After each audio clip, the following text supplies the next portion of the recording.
My parents would tie us together via a rope so that we were always together and I could always make sure she obeyed. The therapist, when she heard that story, was just like really shocked, and she looked at me and she said, "Elizabeth, that's child abuse." And I was like, my parents said it was fine, like they thought it was fine. And she was like, "No, that's child abuse. You know, the religious group your parents are in is definitely a cult."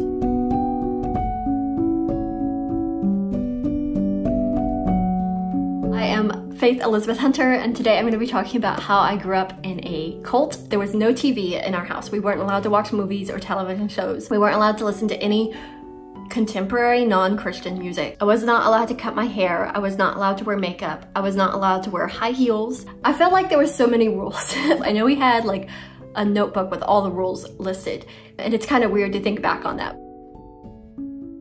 The cult I was in was part of the Institute in Basic Life Principles, which was started by Bill Gothard, and he ran a homeschool program called the Advanced Training Institute. We read the Bible every day. We were supposed to meditate and think about the Bible. I would wake up at least by 6 a.m. and read the Bible for 30 minutes.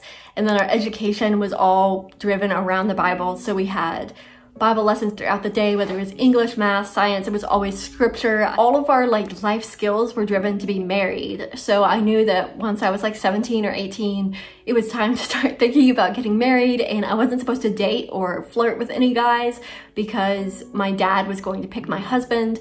And then all of my life skills were all about things I needed to do to be a good wife. So I learned how to bake bread, and I learned how to sew, and I learned how to play piano. So if my husband wanted me to play piano for the church, then I could play the piano for the church.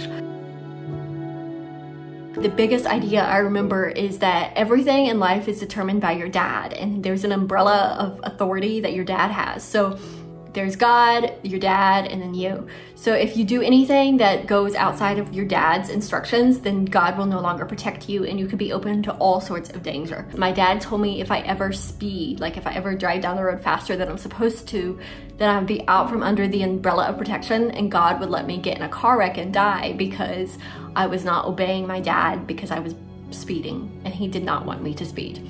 So then for several years after I got my driver's license, I was terrified anytime I noticed that I'd gone over the speed limit that I was gonna die, and it was gonna be my fault because God was going to let me die. I got sick with like the flu or something, and I remember I was getting cold medicine, and my mom looked at me and she said, "So you're sick, so you must have done something to get sick. God is punishing you because you've gone out from under the umbrella of protection, and you've gotten, like, this is why you're sick, is you must have done something to be punished." And I was like racking my brain, trying to think of something I did to disobey my parents, to be out from under the umbrella of protection, to get sick. And I couldn't think of it, and I was really distraught. But of course I was sick, so I wasn't thinking that properly. But that was always a warning that whenever you got sick or were physically injured of any way, that their first thought was, you must have done something and God let this happen to you because you disobeyed. When I would go into the grocery store, we weren't allowed to look at the magazines with like celebrities on them because that was like immoral and bad, and my dad would encourage us to turn the magazines over, so turn them to the back while we're standing in line at the grocery store so that they wouldn't be a temptation to people coming in line after us. I didn't know who the Beatles were. I didn't know who anybody was. I was not allowed to wear any clothing that had words on the front of it because my mom said it brought attraction to my body. My dad didn't like me wearing green because he didn't like the color green. So my mom told me not to put on green clothes because it would be offensive to my dad, and I was supposed to honor my dad. I was not allowed to stay up past 8:30 at night. I went to bed at 8:30 every day. I was not allowed to eat any like non-kosher food because my dad wanted us to obey the laws of the Old Testament. My food was highly regulated by my parents, and like they decided what we did and didn't eat. I was not allowed to read any books that were not approved by my parents. One book I knew that was not approved by my parents that I got in trouble for reading was Anne Frank, The Diary of a Young Girl. Someone gave it to my parents and it was on the bookshelf, and I took it and read it, and I got in trouble for that because it wasn't approved. I was a child who played with dolls, and then I was an adult, and there was no in between. I never had a chance to like go on a first date and like have that like first crush because every crushes were considered bad. I didn't get to like experience messing up on your makeup, dyeing your hair a silly color. I didn't get to like actually think through and decide things for myself. I didn't get to make decisions as a teenager. Every decision was made for me. So then when I was an adult, I had crippling anxiety to figure out how to start making decisions on my own, because my whole life my parents had made every decision for me.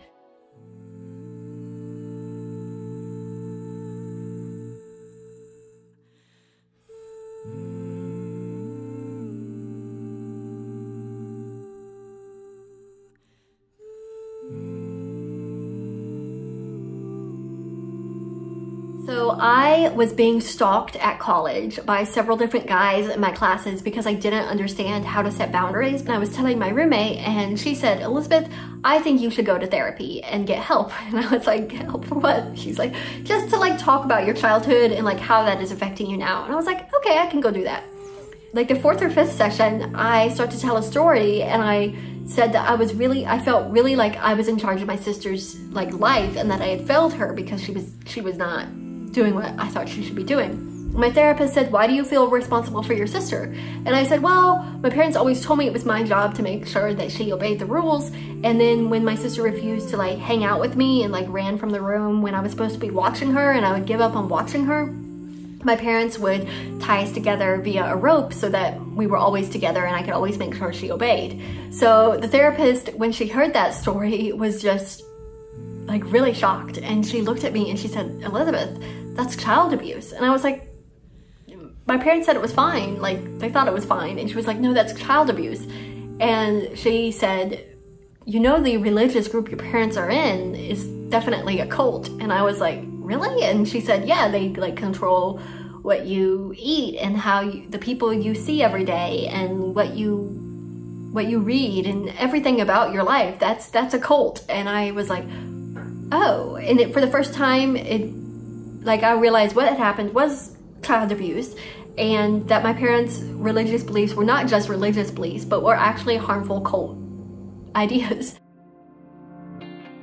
I do see myself as a cult survivor, and it was kind of started as a joke to just like talk about some funny things my parents said to me on like a podcast, and then I decided to make a TikTok instead, and it kind of just took off. And I feel like a lot of folks in the US have gone through trauma that's related to religion, and maybe it's not a cult, but it's very fundamental religion that abuses people and hurts people. And just by having my story out there and just sharing that you don't have to let that abuse define you, you can name it, you can tell people that it existed without covering it up. So I just started making TikToks to like educate people about that, and then it turned into people were very interested to hear my story. But it will hopefully be healing for other people who have gone through that you can recover, you can move on, and you can also be a better person.